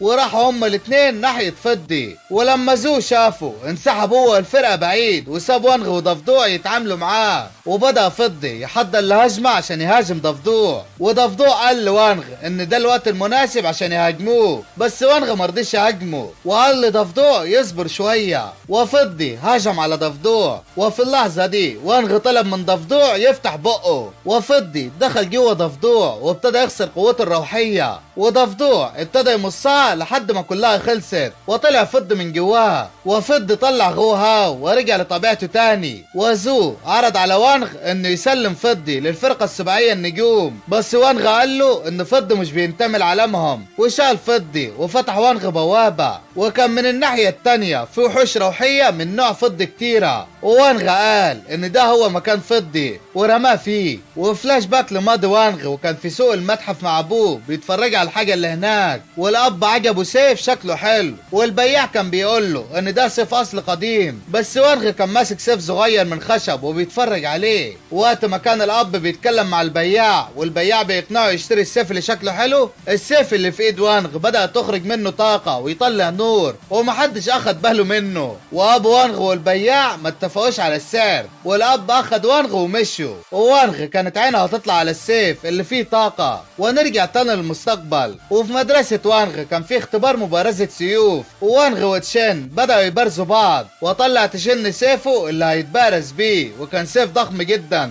اما وانغ فطلع السيف الخشب بتاعه وهجم تشين على وانغ بسيفه الضخم، بس سيف وانغ الخشب طلع طاقة قوية وتنى السيف الضخم. وتشين كان مصدوم ومش مصدق ان سيفه الضخم اتنى. وفجأة سيوف سون انجذبت لسيف وانغ ومسكت فيه، وحاولوا يفصلوهم عن بعض بس ما قدروش. وسون قالت ان ممكن يكون سيف وانغ بيطلع طاقة قوية بتشد اي سيف يشبه له، وده طبعا مشكلة لانهم مش هيقدروا يكملوا الاختبار. وفي اللحظة دي لين اقترحت انهم يروحوا لمقبرة السيوف مكان ما هي عايشة علشان يحلوا الموضوع ده. وراحوا كلهم مع لين لمقبرة السيوف، وهناك اخت لين استقبلتهم، وتشين ورى لها سيفه المتني، واخت لين كشفت عليه وقالت ان السيف متني من بره بس من جوه سليم. وبعدها اخدت بالها من سيف وانغ اللي ماسك في سيوف سون، ولما سألت عليه السيف لوحده رمى سيوف سون وراح لاخت لين، وكلهم استغربوا. بس اخت لين قالت لهم ان سيف وانغ فيه قوة مغناطيسية عالية، وانه حاسس بتوتر كبير ومحتاج علاج نفسي. وفي الوقت ده دخل زو ومعه سيفه وكان برضه متني، وقال ان السيافة ذات الرداء الابيض اللي ظهرت جديد في شنغهاي اتحدد كل سياف قابلته في مبارزة، وده اثر على الامن العام، والفرقة السباعية اضطرت تتدخل عشان تقبض عليها. لكن السيافة قضت على سيوفهم كلهم. وغوها وسأل زو عن السيف اللي السيافة بتستخدمه، وزو قال له انه سيف من خشب وفي مجال مغناطيسي قوي بيجذب كل السيوف ليه وبيتنيها. وفي اللحظة دي كلهم بصوا على وانغ، وبعدها جه تليفون لزو بيقول له ان السيافة ذات الرداء الابيض ظهرت تاني. وزو ما كانش عارف يعمل ايه لان سيوف فرقته مكسورة، بس سون قالت له انهم هيروحوا يقاتلوا مكانهم وده المتوقع يعني. فالمهم راحت سون واصحابها للسيافة وهجموا عليها وبدأ يقتلوها. اما وانغ فكان بيحاول يمسك سيفه اللي لسه مع اخت لين، بس السيف مرضيش يسيب اخت لين ويروح له حقه بصراحة. وبعدها السيافة هجمت على اخت لين، بس روح السيف بتاع وانغ طلع وهجم السيافة، والسيافة اتفاجئت جدا. وانغ كان بيفتكر لما ابوه رجع تاني عشان يشتري له السيف الخشب اللي كان عاوزه، وبعد ما اشتراه وانغ حس ان في جزء من السيف موجود مع البياع بس كان صغير وما عرفش يعمل حاجة.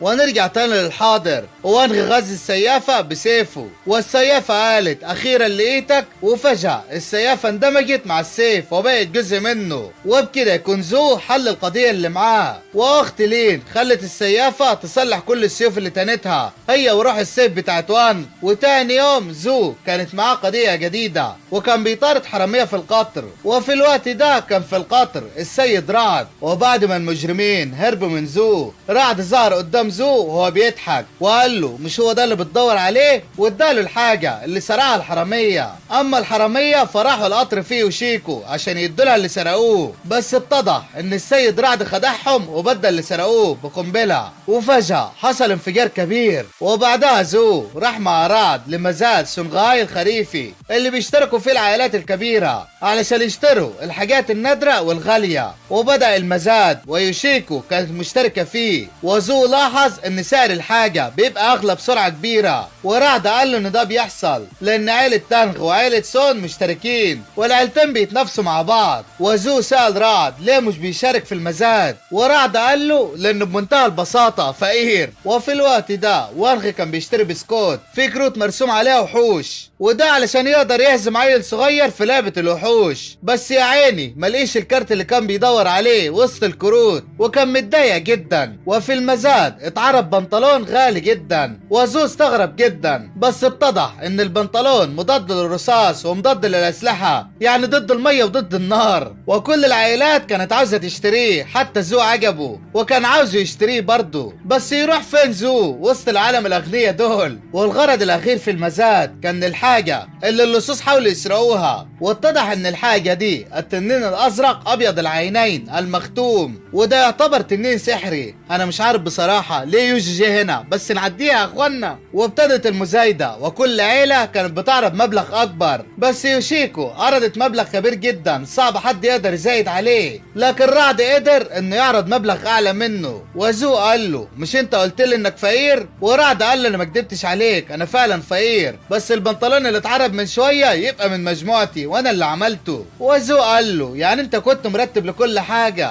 ويوشيكو كانت هتموت من الغيظ يا عيني، بس فجأة زو جاله تليفون وعرض بسعر اكبر من رعد، وفاز هو بالتنين المختوم. وبالليل راح زو يقابل وانغ وكان رعد بيراقبه، وشاف زو وهو بيدي الوانغ الختم وبيقول له عملت زي ما قلت لي. ورعد استغرب جدا لان وانغ شاب، وقال لنفسه منين جاب المبلغ الكبير ده كله، بس رجع قال لنفسه مش مهم لان انا بس اللي اقدر افك الختم ده. وفي الوقت ده وانغ رمى الختم في الارض وضربه برجله، وفجأة الختم اتفك وطلع منه التنين. والتنين قال لوانغ انت اللي حررتني وتقدر تتمنى اي امنية، بس وانغ طلع سيفه وضرب التنين وقسمه نصين، والتنين اتبخر وتحول لكارت. وزو ورعد اتصدموا من اللي حصل، بس وانغ عمل كده عشان يهزم الولد الصغير في اللعبة، تفاهة يعني. فالمهم تاني يوم وانغ وغو هاو كانوا بيتمشوا في الشارع ولقوا شخص معدي بسرعة بالموتوسيكل بتاعه، وغو هاو قال انه قليل الذوق ازاي يعدي كده، والشخص ده سمعه ولف ورجع له. وغو هاو قال لوانغ هو انا صوتي كان عالي؟ وانغ قال له ايوه. ووصل الشخص لغو هاو وقرب عليه، بس اول ما قلع الخوذة اتضح انه تشن صاحبهم. وغو هاو ووانغ استغربوا من لبسه واللي بيعمله، وتشن قال لهم انه انضم فريق طاردي الارواح وبيه بيشتغل معاهم. وحاول غو هاو يقنعه انه يسيب فريق طاردين الارواح، وقال له انهم اشخاص سلوكهم وحش وده هيضره، بس تشن ما اقتنعش. وغو هاو رسم خطة عشان يثبت له انهم اشخاص وحشين، وبعت سون عشان تعدي من جنبهم، وهو فضل من بعيد يصورهم وكان مستنيهم يعكسوا سون، بس هم عملوها باحترام كبير. وخطة غو هاو باظت، لكن غو هاو ما اقتنعش برضه بالكلام ده، وابتدى يكمل مراقبته ليهم برضه. وليه الشخصين طاردين الارواح بيبص على ست عجوزة وافتكروا انهم يعزوها، وبعدها ظهرت شن ومسك ايد الست العجوزة عشان يعديها الطريق، بس فجأة الست العجوزة اتحولت لوحش وهجم عليه طاردين الارواح وبدأ يقتلوه عشان ينقذوا تشين. واتدخلت سون في القتال وقدروا يقضوا على الوحش. وغو هاو وسون اعتذروا لطاردين الارواح لانهم شكوا فيهم وطلبوا ينضموا لفرقة طاردين الارواح، وطاردين الارواح وافقوا على طلبهم، بس لما تشين قال انه عاوز يضم كمان وانغ طاردين الارواح رفضوا. وتشين قال لهم ليه، بس هم مرضوش يقولوا له على السبب. وبالليل تشين راح لوانغ وقال له ان من ايام ما ابوه اتخانق معاه وطرده من البيت لانه كسر سيفه، ومشي وقتها وهو متضايق وليه قدامه وحش، لكن طاردين الارواح ظهروا وقضوا عليه وانقذوا تشن، وعلشان كده تشن مدين ليهم بحياته. وراحوا تشن ووانغ لبيت طاردين الارواح عشان يتكلموا معاهم في موضوع انضمام وانغ، بس لاقي واحد من طاردين الارواح بيشكر الوحش اللي هاجمه وبيديله فلوس لانه بيساعده. وتشن فهم انهم كانوا بيكذبوا وكانوا متفقين مع الوحوش اللي قتلوها. وبعد وبعد ما تشن عرف كل حاجة عن طاردين الأرواح حاولوا يتخلصوا منه، بس وانغ وقف قدامهم وضرب واحد منهم، والتاني أمر الوحوش إنهم يهاجموا وانغ، وابتدوا الوحوش يهاجموه، بس وانغ كان بيضرب فيهم وبيخلص عليهم، ورمى وحش منهم على طارد الأرواح التاني. وفي اللحظة دي قام تشن وكان مصدوم من اللي حصل وفقد الوعي، وهاجم وانغ حاول يفوقه بس ما قدرش، واضطر يمثل انه اتصاب، وتشن رجع لطبيعته وفضل يندى على وانغ، وقدر وانغ انه يرجع صاحبه لطبيعته. وتاني يوم زو راح للبيت مع ساعي بريد، ولاقي الوحوش وساعي البريد ساب زو وجري، والوحوش مسكت في زو وبدأت تضرب فيه، ووانغ كان معدي بالصدفة وشاف اللي بيحصل وانقذ زو وضرب الوحوش. ولما ساعي البريد رجع بالدعم لقى الوحوش كلها على الارض، وافتكروا ان زو الغلبان هو اللي ضربهم. وفي اللحظة دي كان في وحش صغير فوقيه كاميرا وصور اللي حصل، وبعدها زو اتشهر بانه قاهر الوحوش، وعملوا له حفلة عشان يكرموه فيها. وزو طلع على المسرح وسط المعجبين اللي ماسكين صوره، وبص على وانغ ضحك له، ووقف زو على المنصة وبدأ يتكلم ويحكي على حادثة وانغ والضفدع، وقال ان من سنين الملك الضفدع هاجم عالمهم وهم كانوا بيقتلوه، بس هو شاف ولد صغير وكان الملك الضفدع هيدوسه، لكن هو لحقه وانقذه وهاجم الملك الضفدع وقضى عليه. وطبعا كل الموجودين كانوا مبهورين بالكلام وشايفينه بطل. بس فجأة وسط الحفلة اتعرف فيديو للي فعلا حصل بين الوحوش وزو، وبان فيه ان الوحوش كانت بتضرب في زو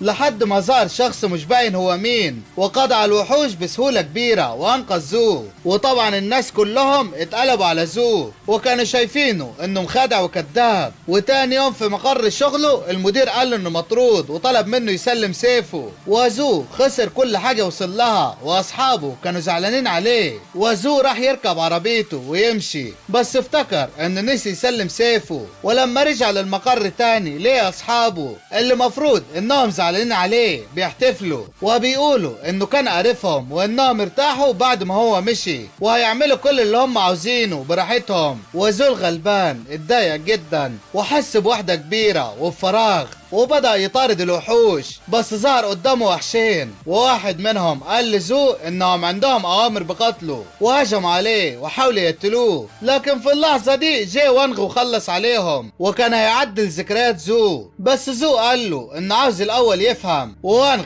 حكى له عن حقيقة اللي حصل، وان هو اللي هزم الملك الضفدع وعمل تعديلات على ذكرياته، لانه كان عارف ان زو شجاع ولو كان عنده القوة ما كانش هيتردد في استخدامها. وقدم لزو حباية وقال له انه لما ياخدها هينسى اللي حصل في اليومين اللي فاتوا، والعالم كله مش هيبقوا فاكرين الا انه بطل. بس زو رفض وقال انه نفسه يبقى بطل فعلا، لكن لازم بيكون يستحق اللقب ده، وطلب من وانغ يساعده ويعلمه. وتاني يوم زو راح للمكان عشان يسافر، واتضح ان الوحش اللي صور زو لما الوحوش ضربته كانت بعتها يوشيكو، ويوشيكو شافت ان زو مسافر خلاص وقالت كده اخر خطر بيهدد خطتها مشي. وتاني يوم تشن وغو هاو كانوا قاعدين بيتكلموا، وغو هاو سأل تشن لو قرر هيدعي مين للمهرجان، وتشن قال له انه هيدعي لين. وبالصدفة لين كانت معدية وسمعته وقالت له انها مش هتبقى فاضية يوم المهرجان، وغو هاو فضل يضحك عليه. وتشن سأله هو هيدعي مين، وغو هاو قال له انه هيدعي يوشيكو، بس تشن قال له انت بتحلم. وغو هاو قال له ان يوشيكو باين انها قاسية، بس هي جديدة في المدينة ومعاش حد تعرفه واكيد هتوافق تروح معاه. وكمل كلامه وقال له ان عارف هو فعلا عاوز يدعي مين للمهرجان. وتشن اتكسف وقال له انه ما يستحقهاش. وغو هاو قال له ده مهرجان بيحصل كل سنة، جرب تدعيها. وراح تشن عشان يدعي سون، بس ليها واقفة مع وانغ بتدعي للمهرجان. وبعد المدرسة اتقابل تشن وغو هاو وفضلوا يضحكوا على حظهم الزفت. ويوم المهرجان راح وانغ مع سون وبقيت اصحابه، وقدمت سون المهرجان لانه خس بعيلتها. وبعدها وانغ وسون بدأوا يتمشوا ويتكلموا، وسون عزمته على العشاء ببيتها وكانت مخططة لعشاء رومانسي، بس لما فتحت باب البيت لقيت قدامها جدها وقعدوا كلهم ياكلوا. وجد سون كان راجل صعب في التعامل، وسأل وانغ عن مستواه في المدرسة، ووانغ قال له انه في المستوى الخامس. والجد اتنرفز وكسر الكوباية وقال ازاي تجيب الفاشل ده هنا، وطرد وانغ من البيت. بس الحارس الشخصي قال له ما تنساش قواعد قواعد أسلافنا. وسون أكدت على كلامه، والجد قعد وهدي وقال لوانغ لو عاوز تفضل في عيلتنا يبقى لازم تتفوق عليها في الاختبارات. والجد أخد وانغ الأول اختبار، والجد عمل الاختبار الأول واستخدم كل قوته، وبعدها وانغ عمله من غير حتى ما يتحرك، وفاز وانغ على الجد طبعا. وفي تاني اختبار الجد رمى السهم وصل للهدف من بعيد، وادى القوس لوانغ وقال له لو ما عرفتش تسيب الهدف هتطرد. ووانغ ضرب السهم واتحرك السهم بقوة كبيرة وعدى من جنب الهدف، والجد قال لوانغ انه خسر لانه السهم ما جاش في الهدف. بس فجأة السهم لف ورجع تاني وضرب الهدف، والجد كان متغاظ ومتضايق جدا، واخد وانغ للاختبار الاخير اللي كان عبارة عن قتال، وقال له انه من سنين قدر يفوز بجدة سون بعد ما عدى من الاختبارات كلها، وانه لو فعلا مخلص لسون لازم يعدي من اخر اختبار ويهزمه. ووانغ بدأ يدور على سلاح وليه عصاية مغروسة في صخرة وسحبها وانغ عشان يقاتل بيها. وفجأة الجد رمى سلاحه وقال له ازاي قدرت تمسك العصاية المقدسة بالسهولة دي. ووانغ حط العصاية مكانها تاني وعمل هزة كبيرة في المكان كله، والجد فضل يعتذر لوانغ وقال له انا اسف ان كنت اعمى. ووانغ اتوتر واتكسف جدا، وبعدها راح مع سون عشان يتبسطوا. وفي اخر المهرجان كان الجد بيفرش كل الموجودين على العصاية المغروسة في الصخرة كمجرد جزء من تراث عيلتهم، بس ما لاقيش العصاية. والجد قال ان الوحيد اللي قدر يرفع العصاية المقدسة هو وانغ، وشك فانه ممكن يكون وانغ سرقها. ووانغ كان متوتر جدا وبيفكر. وفلاش باك ليوم المهرجان الصبح، وابو يوشيكو اللي كان متنكر في شكل غراب قال لها انها لازم تسرق عصاية عيلة سون المقدسة ولازم تنجح في المهمة دي لانها فشلت في اخر مهمة ليها بتاعة التنين الازرق. ويوشيكو لبست هدومها وراحت للمهرجان، وهناك قابلت لين وقفت تتكلم معاها، والحارس راح لهم وقال لهم انهم محتاجين مساعدة في المطبخ. ويوشيكو لقيتها فرصة مناسبة ودخلت مع لين للمطبخ وبدأت تعمل اللي بيطلب منها وهي مش طايقة نفسها. وطلبت يوشيكو من لين انها توديها للصالة الرئيسية للبيت، بس لين قالت لها ان ده ممنوع. والحارس طلب من يوشيكو تعمل شغل تاني، وبعد ما يوشيكو خلصت وقعت العصير على لبس لين واتلككت بيها ودخلت للقصر، وهناك عرفت مكان العصاية المقدسة من لين بعد ما استدرجتها في الكلام. وراحت يوشيكو عشان تاخد العصاية المقدسة، وفي اللحظة دي كان وانغ سحب العصاية من الصخرة ورجعها تاني مكانها. ويوشيكو حست بالهزة اللي حصلت في المكان، ولما وصلت لأوضة الأسلحة كانوا هم خرجوا منها ولقيت العصاية في الصخرة. وقبل ما المهرجان يوصل لنهايته كانت يوشيكو وصلت للعصاية المقدسة،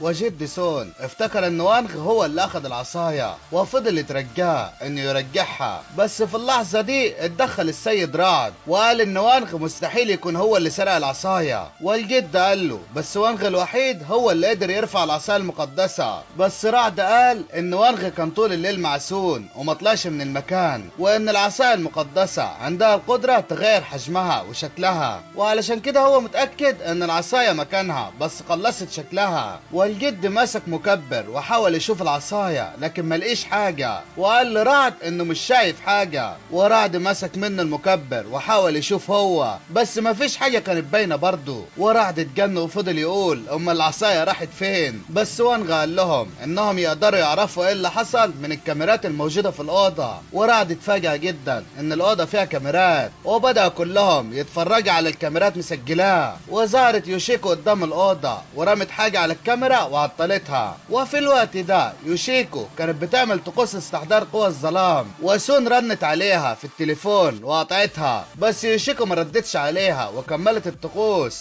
وسون رنت تاني وقطعتها للمرة التانية، واضطرت يوشيكو انها ترد. وسون قالت لها انا عرفت انك انت اللي سرقت العصاية، افتح الباب انا قدام بيتك. بس يوشيكو قفلت السكة ورمت التليفون خالص ورجعت تكمل الطقوس. بس فجأة سمعت صوت مزعج، واتضح ان غو هاو قاعد قدام بيت يوشيكو ومشغل سماعته وبيغني وبيقول ان يوشيكو حرامية وحقيرة. وفعلا الخطة نجحت ويوشيكو طلعت من البيت، وسون ورت لها الفيديو اللي باينة فيه وهي قدام اوضة العصاية المقدسة. لكن يوشيكو قالت انها كانت بتتفرج على القبو مش اكتر وانها ما خدتش حاجة. بس في اللحظة دي روح السيف بتاع وانغ قال لسون ان في تفاعلات طاقة روحية من العصاية في التل الخلفي. وسون قالت ليوشيكو خلاص طالما ما خدتش العصاية يبقى تسيبينا ندور. بس يوشيكو قالت لهم انها ما عندهاش وقت للكلام ده، وانهم بيحاولوا يتعدوا ممتلكاتها الخاصة، وامرت رجالتها انهم يوقفوهم. ورجالة يوشيكو اتجمعوا حوالين سون واصحابها، لكن وانغ كان راح ورا يوشيكو وطلب منها ترجع العصاية، ويوشيكو ما ردتش عليه وطلعت له وحش بالأداة اللي معاها. ووانغ كرر طلبه تاني وقال لها اديني العصاية، بس يوشيكو طلعت له وحش تاني برضه، وفضلت يوشيكو تطلع في الوحوش وامرتهم يهاجموا وانغ. ووانغ بدأ يهاجم الوحوش، ويوشيكو طلعت الأداة اللي معاها عشان تستدعي وحوش تانية، بس وانغ قطع الأداة بسيفه. ويوشيكو قالت له انت عارف عملت ايه يا غبي؟ وانغ استغرب جدا، وفجأة ظهرت هالة غريبة ونقلت وانغ ويوشيكو لمكان تاني. وبعدها ظهر وحش ضخم وحاول يهاجم يوشيكو، لكن زو ظهر وهاجم الوحش وقطع اطرافه. ويوشيكو اندهشت وقالت لزو مش انا بعتك لمكان تاني، ايه اللي جابك؟ وزو قال انه لما جه يتعلم في الخارج لان احسن بلد هي البلد دي، وسأل الناس وعرف ان فريق طرد الارواح كان بيخطف شياطين ووحوش من كل مكان في العالم، وما فيش شياطين من اللي اتبعتوا البركان يوكيما ظهروا تاني، وعلشان كده قرر انه يتسلل لبركان يوكيما. واكتشف ان الشياطين اللي خطفتهم عيلة يوكيما كانت محبوسة جوه البركان، وكان البركان ختم تقييد، ولما الشياطين هيبلغ الجوع بالنسبة لها الحد الاقصى هتبتدي تقتل بعض، واللي هيفضل حي في الاخر في مجال الطاقة هو اللي هيكون سيد الشياطين. والشياطين اللي ظهرت في هواشو وبدأت تخرب فيها يوشيكو هي اللي استدعتها بواسطة طيف شيطاني. ويوشيكو قالت ان الكلام ده صح، لكن لما يقرب ملك الشياطين انه يتولد هيبقى مجال الطاقة عاجز عن حبس الشياطين، وانها كانت المفروض تحاول تسرق العصاية المقدسة وتستعملها في تعزيز مجال الطاقة. ووانغ قال لها يعني انت اللي سرقتيها؟ بس يوشيكو قالت له لا انا لقيت العصاية فعلا بس ما قدرتش ارفعها. وزو قال امال مين اللي سرق العصاية المقدسة؟ وفجأة ظهرت طاقة كبيرة وبدأت الشياطين تتحرر وتخرج من حقل الطاقة، وظهرت العصاية المقدسة وكانت ضخمة جدا. وفي اللحظة نفسها ظهر ضفدوع ومسك العصاية بعد ما رجعها لحجمها الطبيعي. وفلاش باك لماضي ضفدوع وقت يوم الحفلة المفاجئ بتاعت عيد ميلاد لين، لما كان فاكر انها حفلة عيد ميلاده لوحده، واستخدم طاقة حياته عشان يغير الاحداث ويصلح عيد الميلاد اللي كان هيبوظ. بس بعدها اكتشف ان ده عيد ميلاد لين وان محدش مركز معاه اصلا، وضفدوع كان خسر اغلب قوته ومش قادر اصلا انه يمشي. وواحد من الشياطين شافه وانقذه، وقتها حس انه مبقاش شيطان ولا بقي بشري وانه مجرد كلب ملوش لازمه، وقرر انه يرجع ملك الشياطين تاني ويحرر الشياطين المحبوسين في حقل الطاقه. وعلشان كده اتنكر في هيئه يوشيكو وسرق العصايه المقدسه. ونرجع تاني لوانغ، وبعد ما شاف ضفدوع ماسك العصايه المقدسه قال له يعني انت اللي سرقتها؟ وضفدوع خاف منه ورمى العصايه. وفي الوقت ده ظهرت الشياطين اللي اتحررت من حقل الطاقه وكانت عاوزه تهاجم وانغ، بس ضفدوع قال لهم يتراجعوا لان وانغ خطير جدا. وقال لوانغ انا عارفك من فتره طويله وعارف انك قوي جدا، وعلشان كده انا عاوز نوصل لحل مسالم. ووانغ قال له يعني ايه؟ وضفدوع قال له يعني نعمل مسابقه ولو انت فزت انا هنسحب. وانغ وافق على المسابقه دي، وبدأ الضفدوع يسأل وانغ اسئله وكان مستني وانغ ما يعرفش يجاوب، بس وانغ قدر يجاوب على كل سؤال بذكاء. وضفدوع لما ما لقيش فايده اتحول واستخدم قوته الحقيقيه وحاول يهاجم وانغ، بس وانغ ضرب ضفدوع الغلبان وقيده. وضفدوع حرر نفسه واستخدم قوته وحول وانغ لطفل وقال طالما مش هقدر اهزمك بقوتك الحاليه يبقى رجعك صغير تاني. وهجم ضفدوع على وانغ، بس وانغ صد هجومه وضربه. وضفدوع قال ان الحاجه الوحيده اللي يقدر يعملها دلوقتي هي انه يختم قوته، وهجم ضفدوع على وانغ واكله. وبعدها وانغ فتح عينه ولقى نفسه في مكان غريب، وضفدوع كان بيبكي وبيقول هو انا بشر ولا شيطان؟ ووانغ حضنه وحاول يهديه، وضفدوع قال له انه فهم بانه مهما حاول مش هيقدر عليه، وانه موافق يعترف بالهزيمه ويستسلم مقابل شرطين، واول شرط انه يسامح بقيه اصحاب الشياطين ويسيبهم يعيشوا. ووانغ فتح بوابه لعالم تاني وقال لضفدوع انه عمل العالم ده عشان الشياطين يعيشوا فيه في سلام. وضفدوع قال له مش كنت قلت كده من الاول بدل التعب ده؟ وبعد كده وانغ سأل على شرطه التاني، وضفدوع قال له ان الشرط التاني هو انه يفضل الكلب بتاعه. وبعدها اخد وانغ العصايه المقدسه ورجعها لسون مره تانيه. وبكده يكون نهايه حلقتنا للنهارده، فما تنسوش اللايك والسبسكرايب وتفعيل زر الجرس علشان يوصل لكم كل حلو وجديد، ويا رب دايما تكونوا تكونوا بخير، واريوس يا اخواتي.